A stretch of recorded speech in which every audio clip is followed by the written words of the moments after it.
He tied dude up to the bars with torn bed sheets and stuffed a dirty, dingy sock in his mouth. This is hell in a cell, and a cell extraction. From hell, a cell extraction. So violent, so vicious, that I got to be careful on what words I'm going to use to describe it on YouTube. But I'm going to do my best to tell you about how a dude tied up another dude like a barricade, a human barricade. You ever heard of the human centipede? Well, this was the human barricade, and it wasn't no movie, it was real life. It was a biohazard zone that was created inside a prison cell block. It was a biohazard to the dude who was tied up in the whole cell block because it was about to go nuclear. Yeah, biological chemical warfare, feces and pepper gas up and down the tier. The prison was on fire, and word spread through the camp, the prison camp, like wildfire on what was going on in extended lockdown. And the entire prison guards and officers system was all hands on deck to try their best to do an almost impossible cell extraction. This is the story. It started over an extremely hot Louisiana summer, an extended lockdown. The prison was having technical difficulties in the electrical system. And if you know anything about Louisiana prisons, there ain't no air conditioner. There ain't no air conditioner in the middle of July and August when the heat index outside can reach 120 plus. And inside the hot boxes known as the cell block, some of them tiers can get to about 140, 150 degrees, sweating. And the only relief you get for those industrial fans that are buzzing on each end of the tiers, going back and forth,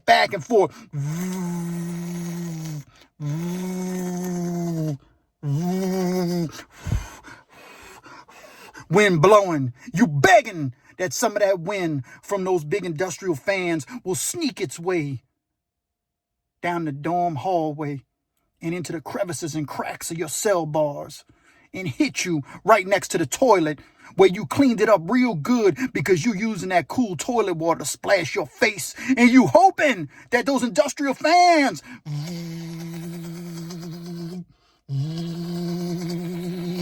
will blow some kind of fresh air into that cell while you splashing yourself with that toilet water. Industrial fans went out, and it was the summer. And this has happened before because there's electrical issues and power issues on the power grids inside prisons. Yeah, they got big backup generators, but sometimes them go down too. Testing 1, 2, testing 1, 2. And so when those fans went down, all the dudes, they take their Bibles and they start fanning themselves with it. Or if they got a legal pad and some legal envelopes, they start fanning themselves with it. They put their face in that water right by that toilet. 150 heat index, sweat. They only in their boxers. Some of them get completely down naked inside their cells looking for relief. Dudes stand there with their legs agape, crotches open, begging, give me some air from that fan. Fan ain't working. Now dudes are complaining, they mad. And you know what? You don't get no ice. Every once in a blue moon, when the people decide to walk ice down the tier, they ain't doing that though. That goes on the regular dorms. If you in extended lockdown, you just suffer. So in these one-man cells became two-man cells in the middle of summer when the power went out. Overcrowding was a real issue in the state of Louisiana. Overcrowding had taken over the entire prison system. The parish jails couldn't keep pretrial inmates because they didn't have enough room, so they were sending them to the state prisons. In some of the state prisons, dudes with short time, some dudes who had 6 months, they were getting tossed in cells with dudes who had 50 plus years. Life. You know what I mean? Then you got them young, chaotic dudes. It don't matter if they got 2 months or 200 years. They just young and chaotic. They don't care. They live the same way because they ain't got no sense. So they put a 2-man cells that were meant for 1-man cells, and they were shoving dudes in them cells. And they did something. They put one dude inside a cell, 2-man's in one cell, and a dude named Bowleg. He didn't want to share a cell with anybody. That's right, Bowleg wanted to be left alone. He was hot and he was pissed off. He had previously choked out another dude that they put in the cell with him, a young white dude. Bowleg called the people to come get the dude out after he choked him out. And the people didn't put nobody else in the cell with him because he had choked out that little white dude. They come got that little white dude on a stretcher. We all saw him walking down the tier. Bowleg was so strategic that when he choked the dude out, nobody heard nothing. He just choked him out till the dude was unconscious, laying on a hot, cold concrete. How can concrete be hot and cold? Well, it was, because this is Louisiana prisons, and nothing in Louisiana prisons makes sense, including overcrowding. Did you know that per capita in Louisiana, per 100,000 people, more people were incarcerated in the state of Louisiana than anywhere in the world? That's right, third world countries didn't incarcerate people as much as the state of Louisiana. The state of Louisiana, the only place that's still underneath French rule, parishes, judicial laws that represent the old French country. That's right, the gulags. They still deal with you accordingly. Field work, hard labor, no air conditioner, hot box. 1-man cell, 3 dudes shoved in there for overcrowding. Welcome to Louisiana. Oh, man. But the officers, they didn't listen to Bowleg. Bowleg had told them, don't put nobody else in the cell with me. Don't put nobody else in the cell with me. But the prison system was so overcrowded that the Department of Corrections had to do what it could to make sure every inmate had a place to be housed. And so the warden spoke with the captains and the lieutenants of the shift supervisors. And they said, well, if we can't put a white dude in the cell with Bowleg, maybe he'll be fine if we put another little younger black dude in the cell with him. And that's what they did. That's right. Their conclusion was that Bowleg wouldn't choke out a black inmate like he did the white inmate. But oh, how wrong they were. And nothing, and I mean nothing, was going to compare to what Bowleg was about to do to his new cellmate. What happened next sent shockwaves throughout the Department of Corrections, as no training exercises could have prepared the guards and the deputies for what Bowleg was about to do to his cellmate. This wasn't a part of any training manual that the state of Louisiana had. This was not something that any correctional officer had previously even considered a possibility when it came to cell extraction and what can happen from one inmate to the next inmate. They could not have predicted what would occur next. And it shocked everybody. Bowleg, that's right, Bowleg, he tied his cellmate up, spread eagle to the cell bars. That's right, he tied his cellmate up, spread eagle. He tied the dude up naked, face into the bars, shoved into the bars with a dusty, dingy sock shoved in dude's mouth. Oh, man, oh, man, oh, man. All because it was hot and the industrial fans quit working. And this was a result of a man who did not want to share his living space with no one else. But the state of Louisiana would not listen. It led to an 8-hour standoff. That's right, an 8-hour standoff. Bowleg had tied his cellmate up, like I said, spread eagle. He had bed sheets around the dude's wrist. The dude was naked, completely naked. Did Bowleg take the dude's clothing off? Or did the dude take his own clothing off?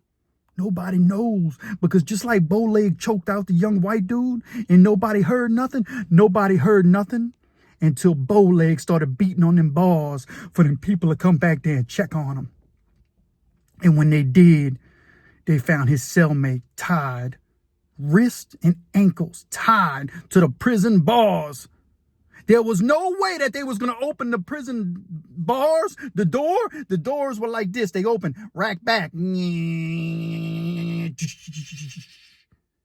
couldn't open the door or the bars because Bowleg had tied his cellmate to the bars. If they would have opened them, the dude's body was literally a barricade, and it would have caused him pain, damage, and possibly death.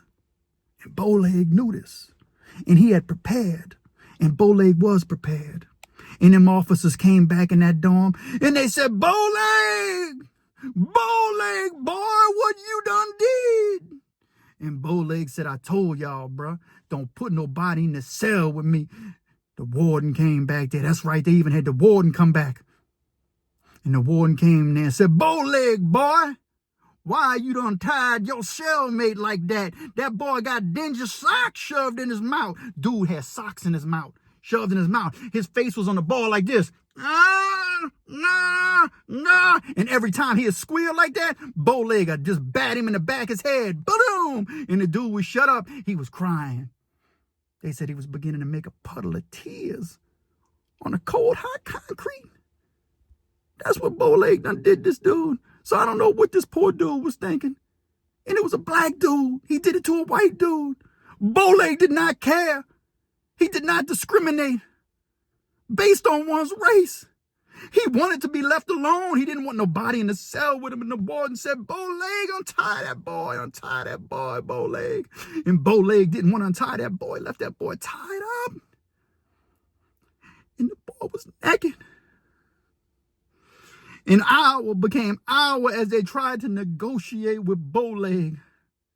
Finally, they decided to spray that pepper gas. And when they sprayed that pepper gas, they told the dude who was tied up, son, warden said, son, I'm sorry. And they tried to take the socks out his mouth, but when they took the socks out the dude's mouth, Bowleg began to beat the dude in the back of the head, and the dude couldn't see. His booty was facing Bowleg, and Bowleg was facing his backside, and they were both looking out the cell at the free people, man, as they were trying to negotiate to get this boy out this cell so they could get in there and whoop Bowleg.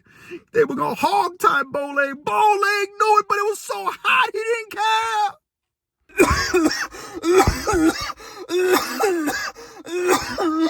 The whole cell block was coughing.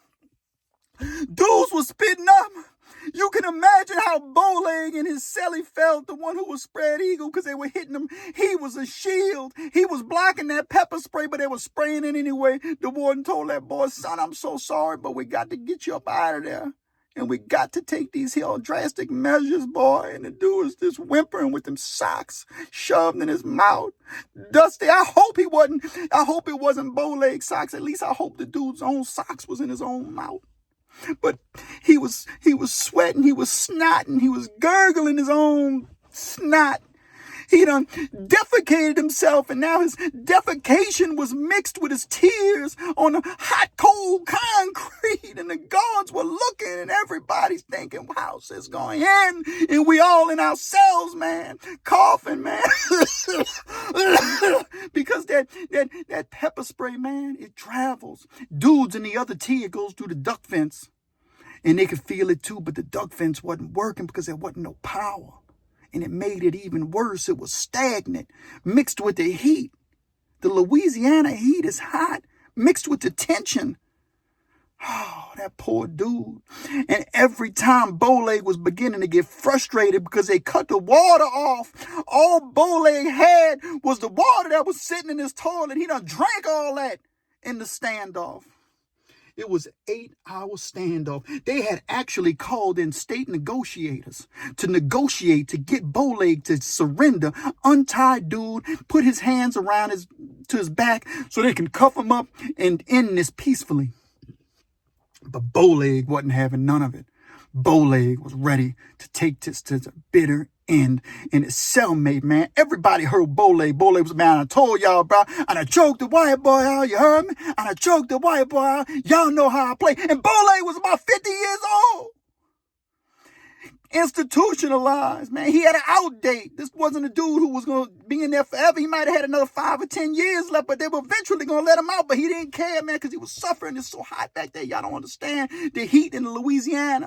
And then add that to being in a cell with no air circulation. So the warden came in with the state negotiator, but Bowleg wasn't giving up and he wasn't giving in.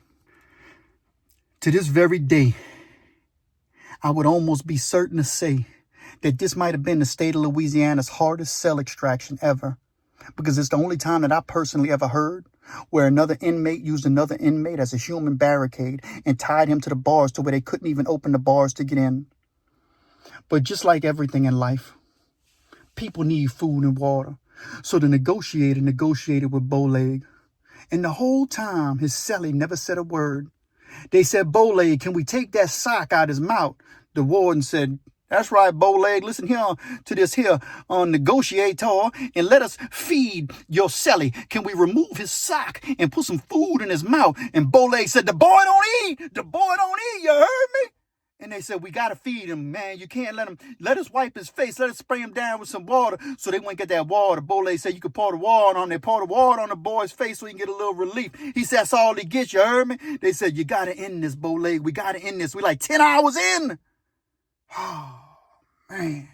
And Bowleg began making his demand. He began getting tired because Bowleg was in there with no water, no food. And he was burning from that pepper spray. He done got naked too. Dude tied up naked. Bowleg in there naked. And if you know anything about pepper spray and cell extractions, dude get naked. And dude start rubbing feces all over themselves. So that way when the officers come in there, they all feces up so they can fight. And the officers get that feces on them too, even though the officers are suited up, you know what I mean, with face gear and everything else and big old fat gloves. But now they got the dogs in, they ready, and Bowleg knows it's serious. And Bowleg begins to negotiate. And they send some food in there. He still wouldn't let him feed the dude. He said, if y'all take that sock out that boy's mouth, he said, I'm going to beat him. He done beat the dude. He was beating the dude. He whipping his back. He was whipping his back. He was cutting him. The dude he had blood pouring too. Tears, blood, feces. He defecated himself. Snot. He was in a bad way. So finally, Bowleg let him bring him some food. And I'm going to tell you what the state did. They got smart. They tranquilized his food. And when Bowleg ate that food, he passed out. And they went in there, and it was very anticlimactic.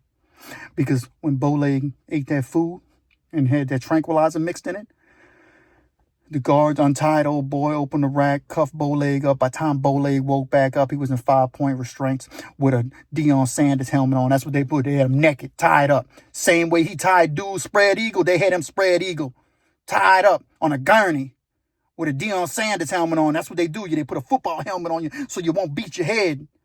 And he was naked, tied up. Bowleg was charged with a kidnapping charge. And his 5 or 10 years that he had left in prison turned into the rest of his life. Habitual offender, state of Louisiana, don't play that stuff. You heard me? And that's how they get with you. And that's what happens in the state of Louisiana. And that was the craziest cell extraction I ever heard. It was so crazy that in the early on negotiations, something I didn't tell you was that they actually let Bowleg's mom talk to him. They don't never bring no cell phone down the tier and let you talk to nobody, but they were trying to get his mother to convince him. And Bowleg said, Mom, I love you, heard me? I love you, but I told these white folks don't put nobody in the cell with me. They keep playing with me, you heard me? And she said, son, I love you. Do what you got to do. The warden said, hung up the phone, and they said, the warden said, boy, I see where you gets it from. You get it from your mama. Your old mammy, she tough as nails, huh, Bowleg? And Bowleg said, yeah, warden, she tough, yeah. Warden said, I respect that. But Bowlegs, we got to end this. I got to get this hostage from you. You know what I mean? And it was crazy. And so the warden got him. And I don't know whatever happened to Bowleg. I don't know what happened to the dude who became Bowleg's hostage. But my assumption is they made some kind of deal with him, probably released him early, and probably gave him a little bit of money. He probably signed a contract because he wasn't too smart, instead of hiring a high-power attorney who's going to take it all away. But then again, the state of Louisiana takes no responsibility, you know what I mean, for what other inmates do. They charge them criminally. But welcome to the Pen and the Shank, the most unusual and unique crime and prison channel experience on YouTube. Give me a like and subscribe. Hit that bell notification so when next time I drop a crazy story about Bowleg, you'll be the first to hear it. Share in the comments what you think, what kind of stories you want to hear. Share anything in the comments about prison that you know or know somebody of who's been through. I'm interested in anything unusual and unique when it comes to crime and prison. If there's a story that I don't know about, send it to me. I want to look into and possibly we could talk about it on a Pen and a Shank. Let's get it. Bowleg.